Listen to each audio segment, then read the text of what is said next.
This portion works. All right, very good. Everybody seeing? Stephanie, that looks right. Seeing what I'm seeing? That looks good. Wonderful. So as I promised, I'm not going to talk too long. I do want to talk about, though, whether you have a school-age child or are expecting a baby or are working on your own sleep as an adult. There are some basic concepts that apply throughout the ages. There are things that impact sleep that we cannot control, fluctuations in hormones, for example. If you have a kiddo entering the teen years, you may not be able to control what their hormones are doing. Stressors in our lives, we can't necessarily control those, but what we want to really focus on are the things that are within our control that are often stumbling blocks to smooth sleep. So whether you're thinking about yours or your child's, you do want to think about what I like to call the sleep tripod, or the three-legged chair is another way that I like to think of it. Smooth sleep really hinges on having a solid foundation for sleep. So if we look at this picture of this tripod here, obviously if one of the legs was missing, the tripod wouldn't function the way that it's supposed to function. And that's what often happens with sleep. So we want to take a few minutes to think about the timing of your or your children's sleep, the routine leading up to sleep, and the sleep environment. And I know that it's super annoying to hear someone talk about very basic generic concepts like this. It's kind of like the word self-care, right? We're all a little tired of hearing that. Like, oh, self-care, I know all about it. But the bottom line is there is a science to the way that sleep works. So it is hard to fix sleep if we aren't taking time, to think about the science of that. So let's think about the timing of sleep first. One challenge that's really typical with the timing of sleep is what we call falling asleep off your clock, or your child falling asleep off of their clock, meaning we all have an internal clock. And that dictates for each of us, hey, sleep is going to go most smoothly for you when it falls around here or here. And that may be different. My partner and I have very different clocks. He needs to fall asleep much earlier than I do. He also needs less total of sleep than I do. So there is a lot of variety from person to person. The body is really good at overcompensating. So if we're staying up a good bit later than what our internal clock is programmed for, it may seem fine in the moment, but your body may overcompensate for the fact that things aren't happening on your clock. And that can result in struggles to fall asleep initially and or struggles to sustain sleep through the normal sleep cycles throughout the night. Sometimes we run into both. So if you have a bedtime struggle or an overnight waking habit, take some time to think about, are you or your child falling asleep maybe later on the clock than what you are programmed for? And the best way to know what you're programmed for is to just experiment, play around, and try to find that sweet spot where you or they can drift off most smoothly and then sustain sleep most smoothly. So clock times are important.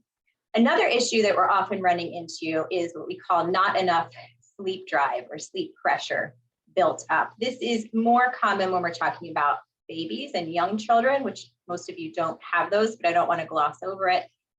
If you wake up in the morning and try to immediately go down for a nap, it just isn't going to work. You need to spend a portion of time awake so that you have enough sleep pressure built up to fall asleep.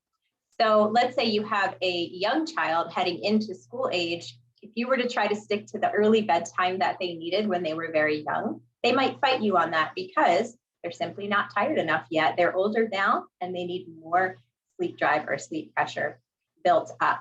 That issue, however, is not as common as having too much sleep drive or sleep pressure built up. So again, this traces back to the body being really good at overcompensating, especially for young people, but even for adults, if we stay awake too long. So we're not really talking about clock times anymore. We already talked about that. We're now talking about way too much time has elapsed since the last time I woke up. I've been awake for too many hours. The body doesn't like that feeling. It says to itself, oh no, I've been awake too long and or it's getting too late. I need to find a way to keep going. And what the body will do is give you a second wind, and hormones are involved with that. So sometimes the sleep struggle boils down to my sleep helping hormones should be rising. My alerting hormones should be dropping. However, my body's now doing the opposite because everything is off. So it's kind of keeping you awake and stimulated at a time when you should be sleeping. So this is why the timing of sleep is so important. If you notice that your child or children tend to slow down in the evening and then have another burst of energy, it can look like hyperness, it can look like being wired and wild, it can look like racing, talking, we're talking a lot, we're talking really fast. There can be a lot of reasons why something like that might happen. Maybe siblings are getting themselves, each other all worked up. But often that's that.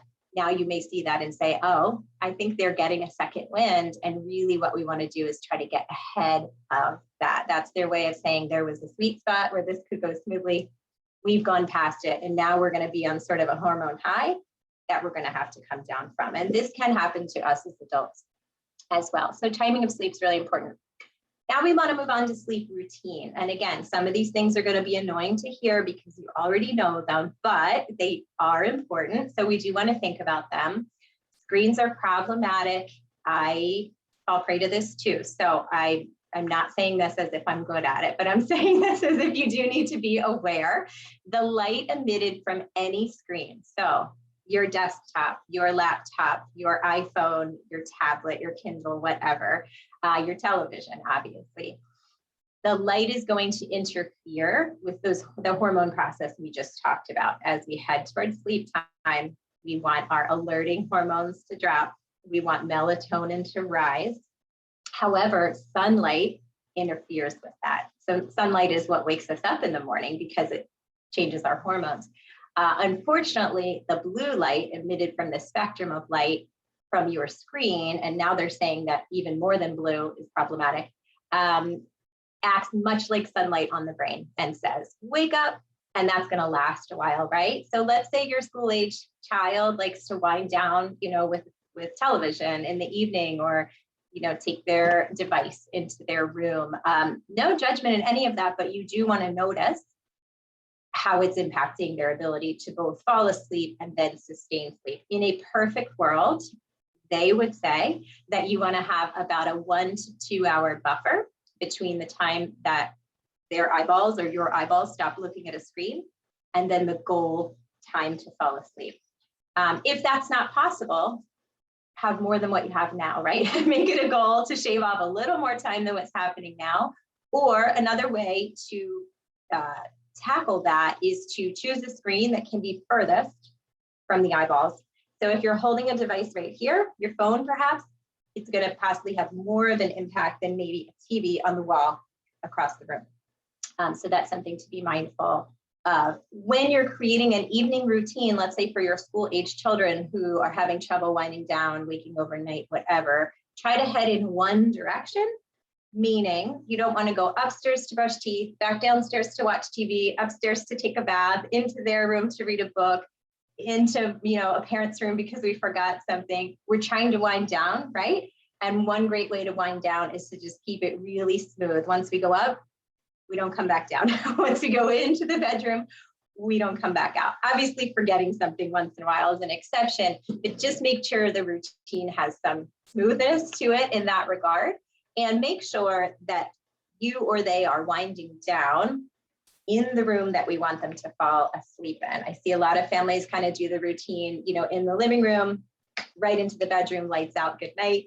Some children are going to be sensitive to that, and they're going to need time to wind down with a parent or a caregiver before separating. They don't want to jump right to separating. So they need wind down time in the room, and they need that lack of stimulation of like change of scenery very close to sleep time. And for the younger your child is, the more you're going to want to focus on doing the same elements in the same order. Because we want these steps to prepare the brain and the body for sleep. Also because we want to curb stalling from our school-age children. Can we do one more book? Can we do books again now that the books are done? You kind of want to say like, nope, we do the same thing we did last night and it doesn't really change that much. So you kind of already know the answer. That's a good way to curb stalling. Yeah. Erica, there's one question in the chat. Does the avoiding screens include Kindles, like the flat ink? I assume the question is about the sort of ink Kindle, yes, not the screen Kindle. Not the light emitting ones. Yeah. I don't have a great answer for that. And mainly the reason is they keep changing what they're saying about, do blue light blockers work, and do certain devices that claim to, emit certain light in the spectrum of light. I would say the safest thing is to avoid screens completely, but beyond that, more specific to you and your family, just try to notice, if sleep is smooth, it's probably not a problem. If sleep isn't smooth, you may want to play around with where it happens in the evening routine. Yeah, I don't know if they can let us know if that answered that question. All right, and we're coming toward the end, so I do want to get to your questions. The sleep environment is important too. We already touched on screens, so I won't belabor that point, but because you do have school-age children and they can start to get a little clever / sneaky, be mindful of whether devices and TVs are accessible in the room or can be brought into the room. And I'm saying this because we've been having this go on in our house. They could be sneaking. So just be mindful of that. And if sleep has recently gotten more difficult, maybe we're collecting things and placing them somewhere till morning or whatever it is you need to do to have a little bit more monitoring over whether screens are present in the bedroom and can be accessed when you are not aware that they're being accessed. Also, as humans, regardless of age, we do not sleep well if we're a little bit too warm. So make sure you're not over bundling yourselves or your kiddos. We tend to sleep best when we're on a tad on the cool side versus a tad on the too warm side. This next tip is for napping. And if you have school-age children, they're probably no longer napping. But for napping children, you do want their daytime sleep environment to be dark enough that if you opened a book, you would not be able to read the words on the page. Otherwise, the length of the nap may be compromised, and naps that are too short can trickle down to cause nights that are too restless. And of course, we want it quiet. Some of us love white noise. Some of us love music or a podcast or whatever it is. Things that are conducive to sleep in terms of noise are fine, but we want our environment to stay fairly constant. If, for example, your school-age child falls asleep with music on and then wakes up and it has shut off on a timer, that could cause a night waking issue for that child. So think about things staying the same all night long as they were when they drifted off, which would mean we may need to run something on a loop, or we may need to have it turn off before our kiddo actually falls asleep, so it's not part of the falling asleep process. And the big one that I wanted to stress, and this may be an issue if, for example, your school-age child wants you in the room when they fall asleep and then they wake up and you're gone, right? Or they fall asleep in your arms and you lay them down in their bed, or they wake up in their bed and come to your bed. We really want our children falling asleep in the same sleep space and the same surroundings that they're going to be waking up in overnight. And the reason this fact is so important, as hard as it may be, is that we all wake overnight. So let's take a look at this chart for a moment. If you have a night waking habit, which is high on the poll, the night waking in and of itself is not a problem. If we take a look at this chart and we see these arrows, I don't know if you can see what I'm doing with my cursor here, but there's these arrows spread throughout the length of the chart. Those arrows represent what we refer to as partial arousals in our sleep. It means we're moving from one sleep cycle to the next, and in between, we wake up a little bit partially. It's very brief, it's very shallow. We do this as adults as well. We are so good at managing it that we just move right into the next sleep cycle, and it's a non-event. But let's say, for example, that your 3 or 5-year-old fell asleep with you sitting in a chair in their room, and then they hit one of these partial arousals and you are gone. It's not a tragedy to help our kiddos fall asleep, but from their point of view, it might feel like one. Last thing I remembered, you were here and I drifted off. The next thing I knew, I was awake and you were gone. So I'm now gonna wake all the way up instead of partially, and I'm gonna call for you, or I'm gonna come for you, or I'm going to climb into your bed. So it's not the waking up in and of itself that we want to solve or take away. These wake-ups are typical, and they're part of the way that sleep is structured. What we want to troubleshoot is how can we help our child or children fall asleep in the same space and environment they're going to hit these partial arousals in. We really want them to be able to look around and go, oh, cool, nothing's missing, nothing's changed. I know what to do to get into my next sleep cycle. So the last thing you want to think about, and this kiddo may be younger than yours, but is your child waking in the same scenario they fell asleep in? If not, what's missing, what's different, and what steps can you take at bedtime to help them fall asleep with less presence and support and in their own space, so that when they wake up, they're not alarmed like this little person. They are, happy to be there and okay with being there. So I want to save the rest of the time for your questions, but hopefully you heard in there some things that maybe some food for thought, some things that you can start working towards, and anything that wasn't clear, we can definitely talk about now. So if you have a question, I'm going to have you raise your hand. And if you're not familiar with that,